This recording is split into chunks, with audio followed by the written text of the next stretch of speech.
ఎప్పుడన్నా వచ్చినా అన్న జాతరకు? చాలాసార్లు వచ్చినా, అంటే చిన్నప్పటి పెద్ద జ్ఞాపకం ఎక్కువ లేదు కానీ ఎంపీ అయినాక తెలంగాణ ఏర్పాటు కావాలని మొక్కి 2013లో అప్పుడు అనేక సార్లు వచ్చినా ఒక మాట ఆగుతున్నది. 2014లో తెలంగాణ బిల్ ఫిబ్రవరి 13 రోజు పార్లమెంట్ ఇంట్రడ్యూస్ అయ్యే రోజే సేమ్ డే వనం నుంచి దేవతలు కిందికి మన గద్దెల కాడికి వచ్చారు అనేది లెక్క కరెక్టేనా? కాదు, అంటే మనం 60 ఏళ్ల నుంచి జనం ఎట్లయితే తెలంగాణ కావాలి తెలంగాణ అంతకుముందు కూడా ఎవరు వచ్చినా బెల్లం ముద్దలు పెట్టుకొని జై సమ్మక్క సారలమ్మ జై తెలంగాణ శివరాత్రి ఉంటే కూడా అనుకుంటూ వచ్చేది. ఆ తర్వాత నేను అక్కడ అప్పుడు ఎమ్మెల్యేగా ఉన్నగా 2009 నుంచి 14 వరకు. ఆ రోజు మేము ఆడ మీడియా పాయింట్ ఉంటది, నాగమంచి అంటారు. నాగమంచి అంటే అది సెక్యూరిటీ. ఒకప్పుడు యుద్ధం అప్పుడు సమ్మక్క సారలమ్మ కాకతీయులకు వ్యతిరేకంగా పోరాటం చేసేటప్పుడు వాళ్ళ సైన్యాలు ఎక్కడి నుంచి వస్తున్నాయని వీళ్ళు ఒక మంచలాగా హైట్ వేసుకుని, అది ఇప్పుడు మనము ఒక పోలీస్ చెక్ పోస్ట్ లాగా ఇప్పుడు లాస్ట్ కు మీడియా పాయింట్ అయిపోయింది. అంటే ఆడ ఉండగానే సాయంత్రం ఒక రిపోర్టర్ వచ్చి, మేడం ఈ రోజు పార్లమెంట్ లోకి బిల్లు వచ్చింది, తెలంగాణ బిల్లు వచ్చింది కానీ గొడవలు అయినాయి. ఎందుకంటే మేము ఆ జాతరలో ఉన్నాం కదా. నా పేపర్ స్ప్రే అదే రోజు స్పీకర్ అడ్డం నిలుస్తున్నాం, మేము బిల్లు పెడుతున్నంటే మొత్తం రాజగోపాల్ ముందు నుంచి బిల్లు పెట్టనీయం అంటుండే. ఎట్లా పెట్టనీయరు ఏంది అనే దాని మీద మేము మొత్తం ఎంపీలు అందరూ స్పీకర్ కు హోమ్ మినిస్టర్ అడ్డం నిల ఉంటాం కదా, పేపర్ స్ప్రే కొట్టిన. అందుకే ఆ రోజే అమ్మవారు వచ్చి మాకు, ఎందుకంటే తల్లి అమ్మవారిని విశ్వాసం బాగా నుంచి కూడా అమ్మవార్లను మొక్కుడు, మన జనరల్ గ్రామ దేవతలు వీకర్ సెక్షన్ కాబట్టి బాగా ఎక్కువ విశ్వాసం కదా. సో అదే రోజు నాకు తెలుసు పేపర్ స్ప్రే కొట్టడం మనం బచాయించడం అనుకుంటున్నాం. మేమంతా బచాయించడం బిల్ ఇంట్రడ్యూస్ అయింది ఆ రోజు, అది చరిత్ర. అమ్మలు కూడా వచ్చిన రోజు కదా. మాకు కూడా చాలా అంటే ఆ బిడ్డలుగా తర్వాత ఆ ప్రాంతం గారే మన దేవుడి మొక్కు చాలా మంది మొక్కుకున్నారు. ఆ మొక్కును ఈ దేవతలు జనంలోకి వస్తూ వస్తూ ఆ అజ్ఞాతంలో ఉన్న 60 ఏళ్ల బిల్లును పార్లమెంట్ లో ప్రపంచం ముందు పెట్టారు. అక్కడున్న తల్లి సోనియమ్మ కూడా వాళ్ళిద్దరు కూడా ఉండే, సరే సుష్మా స్వరాజ్ కూడా చేసింది. వాళ్ళిద్దరు మన మీరా కుమార్ గారు, సోనియమ్మ, సుష్మా స్వరాజ్.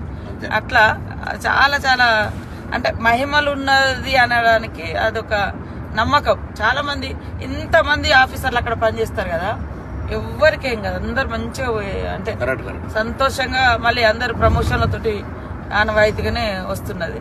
ఇన్ని లక్షల మంది ఒక దగ్గర వచ్చి ఉండడం, ఆ 3 రోజులల్లా ఇంత బ్రహ్మాండంగా ఉండడం నిజంగా ఒక ఎన్ని లక్షల మంది వచ్చి ఇంత జరిగినా ఎటువంటి ఇబ్బంది లేకుండా, పెద్ద అంటే తప్పు జరిగిందనో లేదా అటువంటి ఏం లేకుండా పోతుంటది కదా. చాలా చాలా అమ్మవారి దయ తప్ప అది ఎవరో మనందరం గొప్ప ఏర్పాట్లు ఇవన్నీ వేస్ట్, ఇవన్నీ అంత.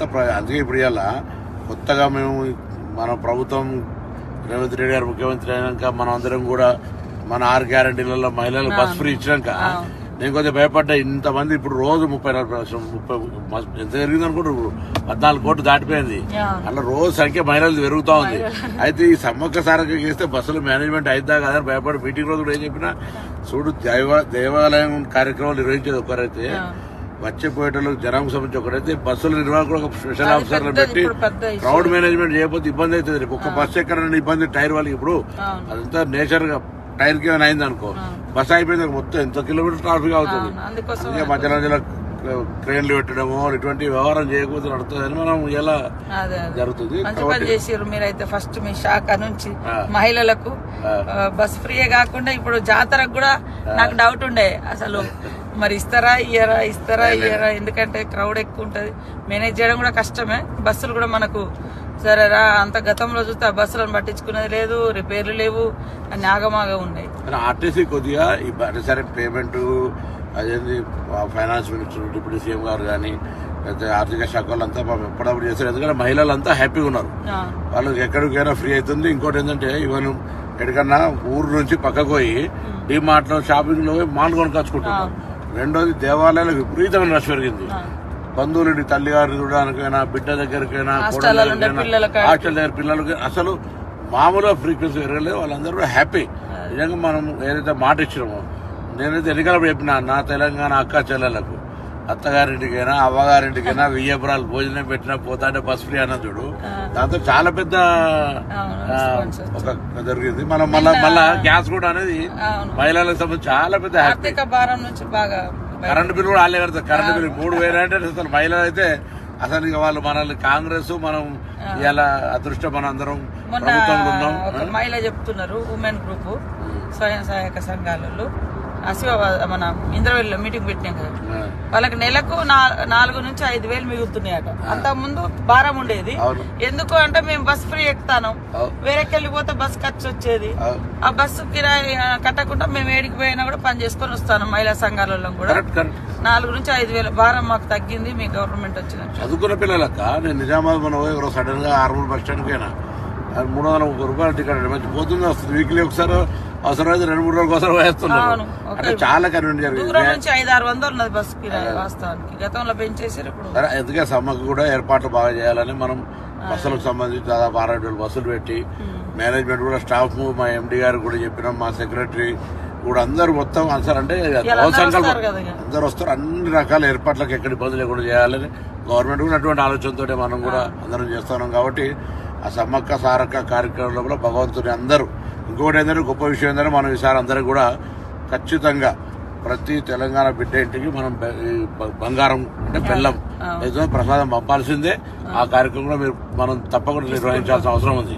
అది ఎంతరన్నా కానీ మనకు అన్ని గ్రామ సేవకుల ద్వారా అవసరమైతే ప్రతి నెట్వర్క్ ఉంది. అలా పంచాయతీరాజ్ డిపార్ట్మెంట్ కావచ్చు, లేకపోతే మనం ట్రాన్స్పోర్టేషన్ కూడా మా ట్రాన్స్పోర్ట్ వ్యవస్థ ఉన్నది మా దగ్గర నాటేస్తుంది. మేము ఇంకోటి ట్రాన్స్పోర్ట్ లో గూడ్స్ పెట్టాం కదా.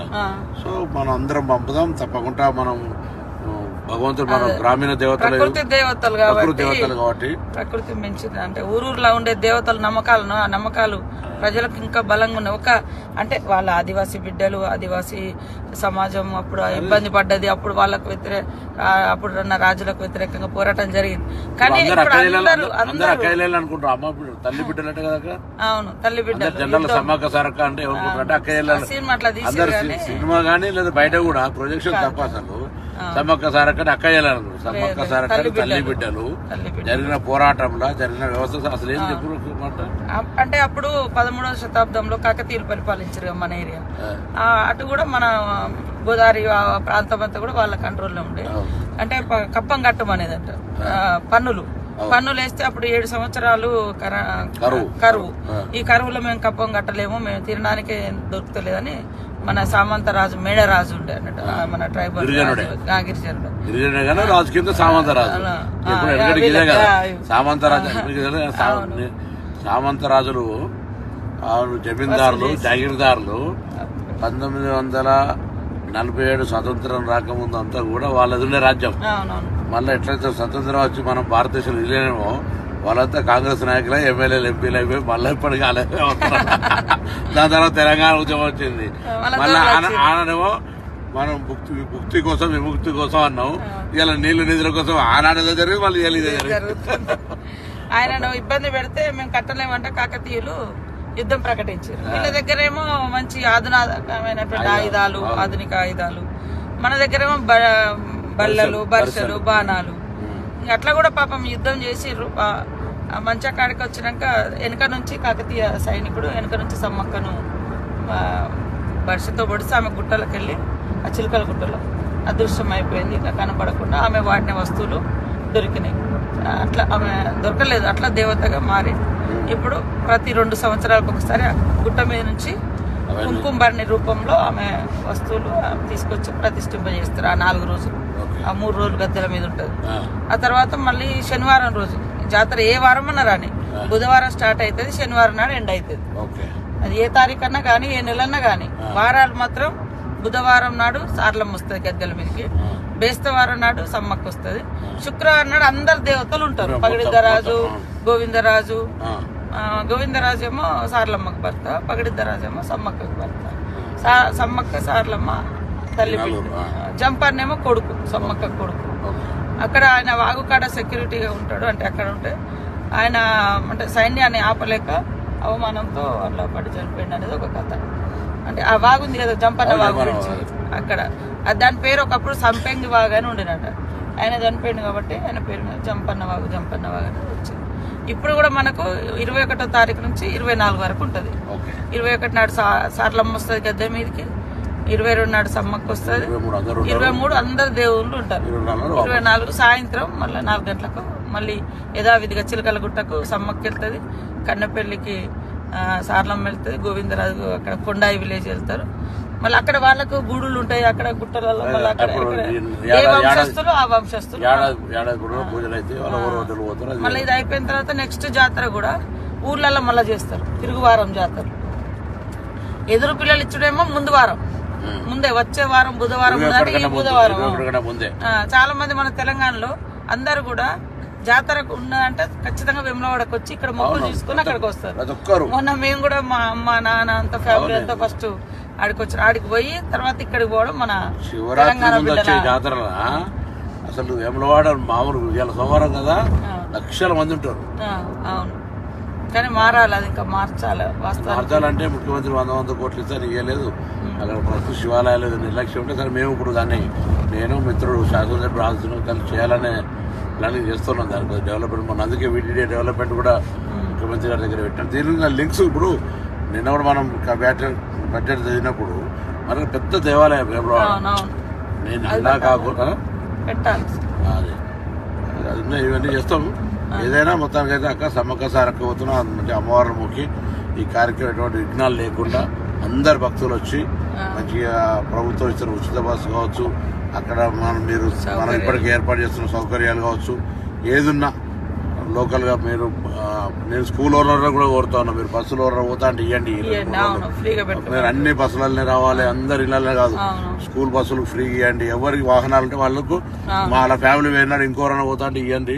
అందరూ మొత్తం ప్రజా రవాణా మీద ఆధారపడితే కూడా ఇబ్బంది అవుతుంది. 2 సంవత్సరాలకు ఒకసారి వస్తుంది కాబట్టి అందరూ కూడా అన్ని రకాలుగా ఎవరు ఇప్పుడు భక్తులకు దేవునికి ఎట్లా సాయం చేయాలనుకుంటే అట్లా సాయం చేయాలి. కొందరు ఉండేళ్ళు వేస్తారు, కొందరు 4 అన్నదానం పెట్టి కార్యక్రమం అట్లా అందరు స్వచ్ఛంద సంఘాలు కూడా రాష్ట్ర వ్యాప్తంగా ప్రజలకు వచ్చి అన్ని సౌకర్యాలు ఏమైనా కూడా పోతుంది. నీళ్ళు ఇచ్చేటోళ్ళు, నీళ్ళ సప్లయర్లు కావచ్చు, భోజనం వాళ్ళు కావచ్చు, లేదా ఇతర స్నాక్స్ ప్రిపేర్ చేసే చాలా మంది ఇప్పుడు అటువంటి ఎవ్వరికి వాళ్ళు వచ్చి సాయం చేయమని కూడా మనం అందరం కూడా ప్రభుత్వం తరఫున కోరుతాను. ఈ సమ్మక్క సారక్క అనేది రాష్ట్ర ప్రభుత్వ కార్యక్రమం జాతీయ స్థాయిలో కూడా గుర్తించాలని చెప్తాను.